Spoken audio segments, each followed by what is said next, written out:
Hi everyone! Welcome to the Empath Tarot. It's another love reading, timeless and general. Take what resonates lang po. Maybe some part of the reading makaresonate kayo, some part of it hindi.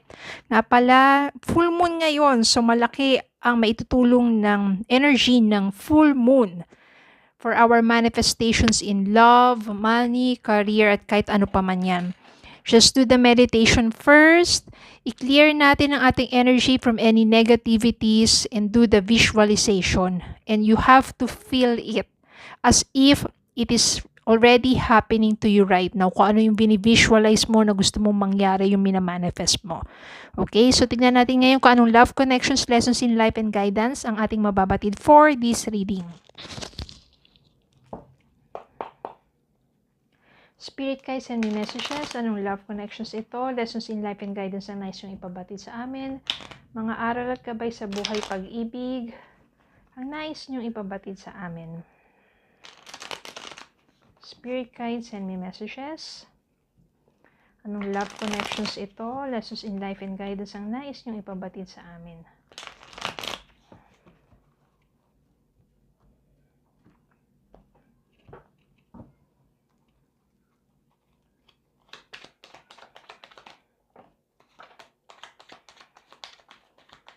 Meron agad lumipad.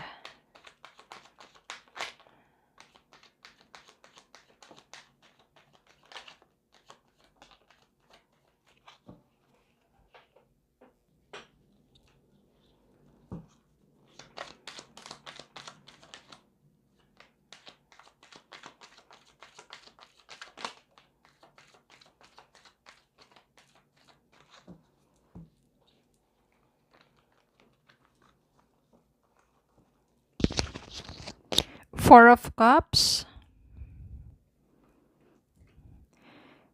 Ten of Cups,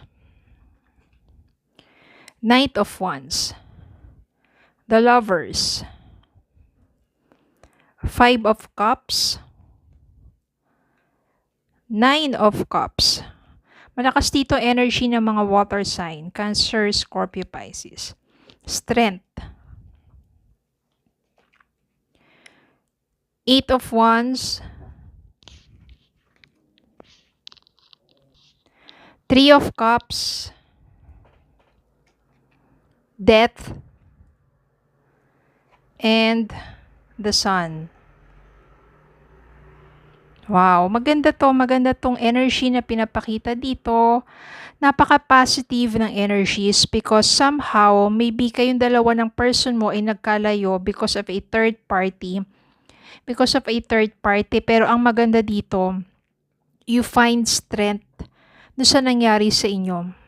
Maaring hindi ka bumitaw sa pagmamanifest ng pagbabago ng person mo, hindi ka bumitaw sa pagpipray na yung person mo ay matauhan at magbago at magbalik sa'yo, which is yun ang nangyari because nandito si Death card.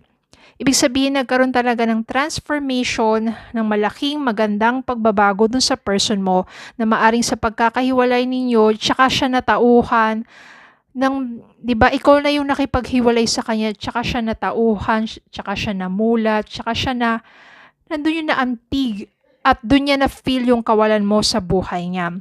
Meron ko talagang ganyan tas sa huli talaga palagi ang pagsisisi. Kaya naman, nang nangyari sa person mo na yan, doon niya na-realize lahat-lahat ang mga pagkakamali niya, nandun lahat ang mga regrets sa mga maling ginawa niya sa'yo, nandun lahat. Kasi parang feeling ko dito, yung third party dito yung ex niya.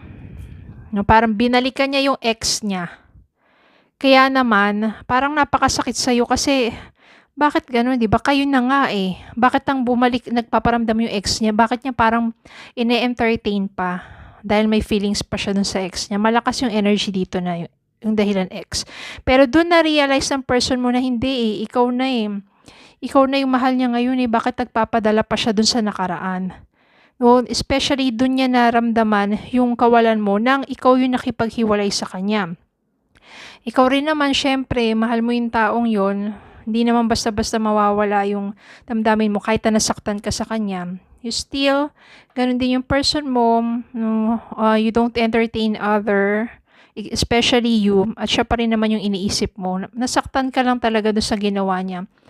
Pero magkakaroon ulit kayo ng communication dito, mag-reach out sa'yo yung person mo. Totally mag-reach out sa'yo yan. At pag binigyan mo siya ng sign na sabihin natin maaring sinagot mo yung mga messages niya or nagkaroon ng pagkakataon na magkausap kayo, kakaripas ang takbo yan. Kasi hindi na niya mapigil yung sarili niya at damdamin niya na bumalik sa'yo. Magkakabalikan kayo because maybe this person is your soulmate. Naging trials lang sa inyo yung nangyari. No? Soulmate, lovers. Kayo talaga dalawa ang sabihin natin maaring para sa isa't isa. At mas lalong, sa pagbabalik niya, mas lalong tumindi yung pagmamahal Na parang nang tinanggap mo siya, maaring kinalimutan mo yung nakaraan. Hindi naman sa makakalimutan talaga yun, di ba? Hindi makakalimutan, no? Parang, once you accept, you forgive. And when you forgive, hindi mo na kailangan paulit-ulit ay sumbat sa kanya yung bagay na yun. Especially with that person, no, meron ng magandang pagbabago sa kanya. At hindi mo na kailangan isumbat sa kanya yung ginawa niya paulit-ulit. Nagkaroon kayo ng panibagong simula. At napakaganda at napaka-positibo ng inyong muling pagsasama. Kaya naman, it will be a wish fulfillment. O, yung patuloy mong minamanifest sa pagbabago ng person mo at pagbabalik niya ay natupad. At it will end up into a happy family. Yung 10 of Cups dito is full of love and joy and happiness, building your own family together.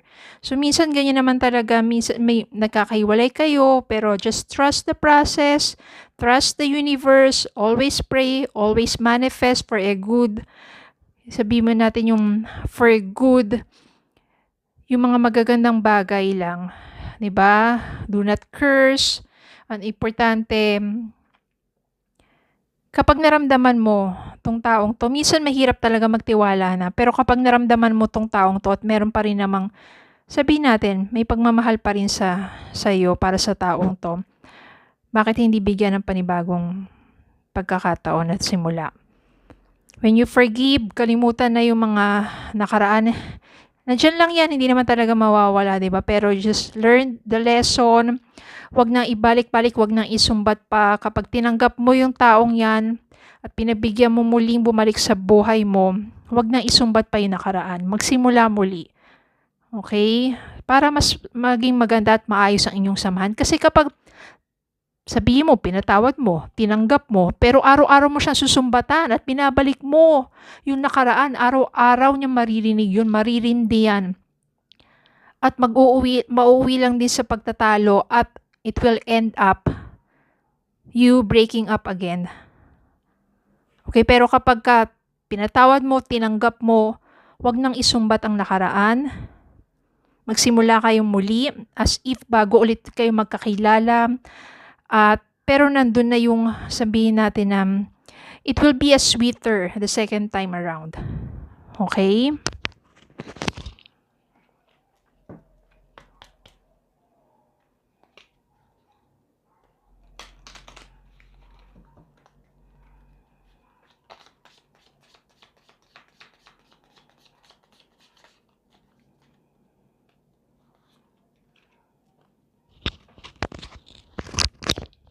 Balance.